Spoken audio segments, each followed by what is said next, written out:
welcome to the third part of the lecture. So this part I will be focusing on talking about race and poverty. So if you look at the readings that I have assigned you can also see them as explaining why some people are poor in the first place. So one of the readings I have asked you to look at is the ones on South Africa about its environmental apartheid policies. So basically, the article by Stahl, who is now a postdoc in UW Madison actually, and who actually was my ex roommate. And then, so the article actually talk about how colonialism and environmental apartheid, through the first, second, and third order of rule marginalization, had created a group of poor Black South Africans. So, in the article, it talks about how the Native Lands Act of 1913 had banned anyone of Aboriginal race or tribe of Africa from owning or renting land in 93% of South Africa.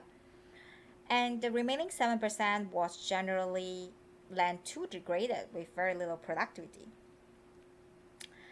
And then after that, the Natives Trust and Land Act of 1936 purchased unprofitable land back from white South African farmers and expanded the area of land available to black South Africans to 13.5%. Yeah, so it's like almost double of the original 7%. And then villages and towns in these low productivity areas lack basic services like running water, sanitation, electricity, and decent roads. This is also a form of marginalization because it is entirely up to the South African government, who have actually a booming sector of mining and had considerable wealth, to reinvest to places that need public services for a better quality of life.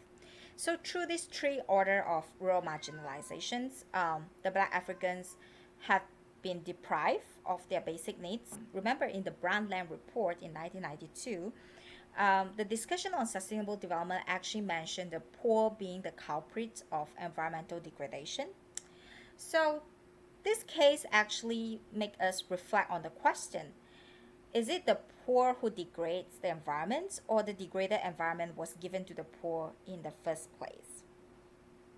So the marginalizations of indigenous Africans was then further perpetrated by the Bantu Authorities Act of 1951, um, talking about how white leaders call this designated area Bantustan, claiming that they are the indigenous homeland, and completely neglecting the 2 centuries of war that had displaced some of the blacks from the regions now owned by whites. And this process actually successfully created a group of poor, desperate people forced to migrate to white areas and accept low wages manual work with no rights. This is what Karl Marx would call proletarianization, meaning you place people from productive land and create a group of landless or people who must look for wage employment, and then you employ those people as proletariat, as labor forces, to serve the capital. The rich seems to be benefiting from the existence of the poor, and is that something that we must discuss when we talk about poverty or international development? So the next case that I'm going to look at is the case of the United States. To be frank, there have been so many research on race and poverty in the United States that it is just simply impossible for me to cover all of them in one slide. Um, but I just want to put it up as an example of how race and poverty is correlated in the United States. So there is a racial wealth gap if you look at the readings that I assigned to you. And some of the reasons that's being mentioned in the reading is that because United States is a society where you actually need to pay very little inheritance tax across generations, and so you can easily accumulate wealth across generations. At the same time, there's very little social support or public system to support poor people for upward mobility. So you also rarely see historically poor people becoming rich or able to maintain the wealth across generations.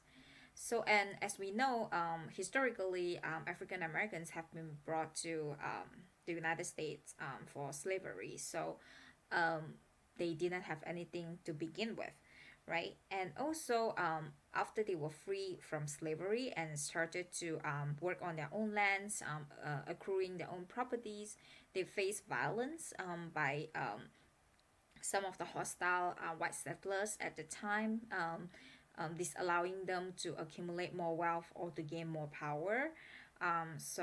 Especially before the civil rights movement, these were quite common. And then a lot of the people of color and African Americans were excluded from wealth transfer policies such as the GI Bill after World War II. And also, there were active discriminatory policies and practices in the country towards people of color. For example, redlining was the denial of loan or services or the charging of high interest rate to people residing in certain areas, specifically areas where a lot of African Americans were concentrated in. So this was happening in the 1930s and 1940s, and it had an impact on the wealth of people of color until today. And then you have Federal Housing Administration permitting the use of restricted covenants, means you have prime land areas or good land areas that forbid home sales to black people to maintain the property values. And then you have general housing and landing discrimination against African Americans. If you also listen to the interview with Matt Desmond, he was talking about how eviction was actually very influenced by the race factor. Um, so we also have disproportionate incarceration rate and eviction rate among people of color, and this has not only impacted them materially but also psychologically. So remember, we talk about how a culture of poverty have been created as a response to discriminations from the dominant society. And also,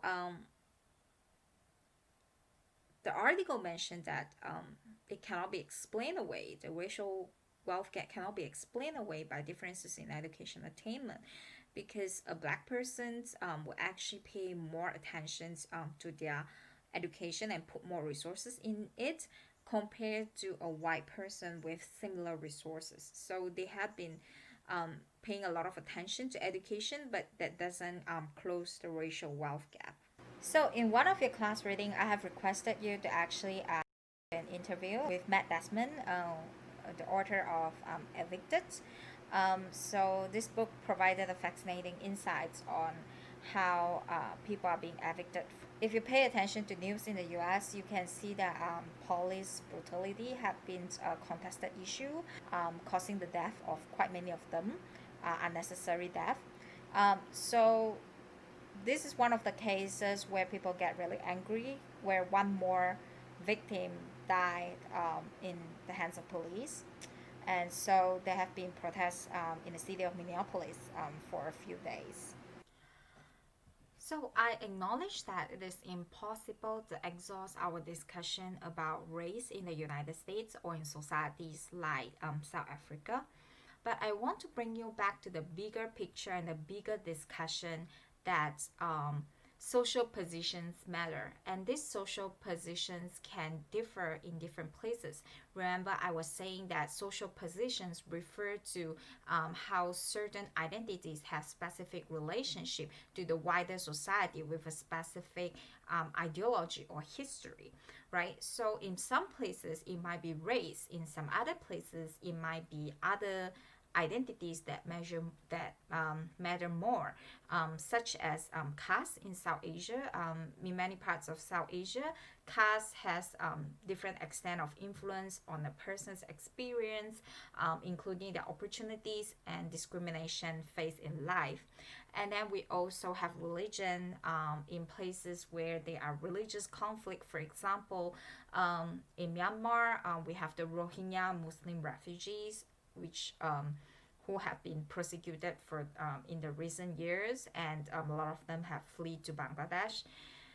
And also we have for example, the indigenous communities, some of them are still actively persecuted, for example, in Latin America. And in Asia, they were being marginalized in different manners. And also migrant workers and refugees who have very little social safety nets and rights in the countries they migrate to, depending which countries you're talking about, and also whether you're there legally or illegally, voluntarily, or being trafficked or being scammed.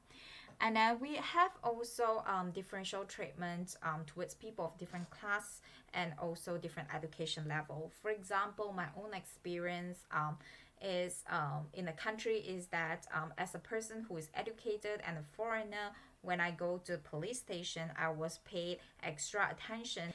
But if you are an uneducated, rural, powerless person who goes to a police station, they might actually ask you a bribe in order for them to process your request. So you can see that people who are deprived are often further deprived by societies which take advantage of their powerless situations. So this is important to talk about in international development because we are really talking about a wide range of societies. For some societies, some factors matter more than the other. So we were talking about how gender inequality seems to be deemed as a universal problem in every society in international development. But if you go to certain community, for example, maybe an indigenous community, the indigenous women might actually feel that the problem they face as indigenous people as a whole is bigger than what is being faced by women. Even though they acknowledge their women problems, they might actually prefer you to look from the perspective of the whole indigenous people. So when you approach development problem or poverty problem, it is important to keep all these things in mind. So now I want to talk a little bit about this concept of intersectionality here. Intersectionality. Some of you may have heard of this concept. So I will just briefly explain that this term intersectionality was actually first coined by Crenshaw in 1989 and in the context of legal studies. So Crenshaw was saying that black women face both racial and sexual discriminations, which were not adequately covered by the legal system because the legal system only has definitions of what is a racial discrimination, what constitute a racial discrimination, and what constitute a gender discrimination. This concept then becomes very important and being widely taken up by social sciences to explain how different parts of people's identity intersect to become accumulated burden or accumulated privilege, right? And this concept is especially important, I think, to be considered in heterogeneous and hierarchical societies. So I have some examples here. So women of color are disproportionately evicted in the United States, and African American male are disproportionately incarcerated in the United States. And in South Asia, Hindu women with higher socioeconomic status can actually face more seclusions. And in South Asia, women in poorer indigenous households can have more intra-household decision-making power. So you can see that it's not just all privileges or all disadvantages, but sometimes privilege and disadvantages can intersect. That's why it's important to talk about intersectionality to bring a layer of complexity to people's identity and their experience because of the identity. Okay, this was what I shared on Facebook some time ago and I remember it, so I just put it here. Privilege is when you think something is not a problem because you aren't affected personally. If there's one message that you can take from this lecture, I hope it's this one. And of course, I don't want to just project the image that people are really helpless, people are victims. I want to remind you towards the end of this lecture that don't forget people have agency and knowledge. So the pictures on the left hand side is a Muslim woman protesting the recent citizenship law by the Modi government in India. In the right hand side is the picture of Black Lives Matter. A black man saying that I'm not a threat, so don't shoot me, police. To end this lecture, I want to ask you, what is the role of history in understanding poverty and inequalities? And after this, I'm going to direct you to a TED Talk that focus on Poor Women's Agency, because I want you to feel hopeful rather than hopeless. And that's a fascinating talk. I hope you enjoy it. Thank you very much.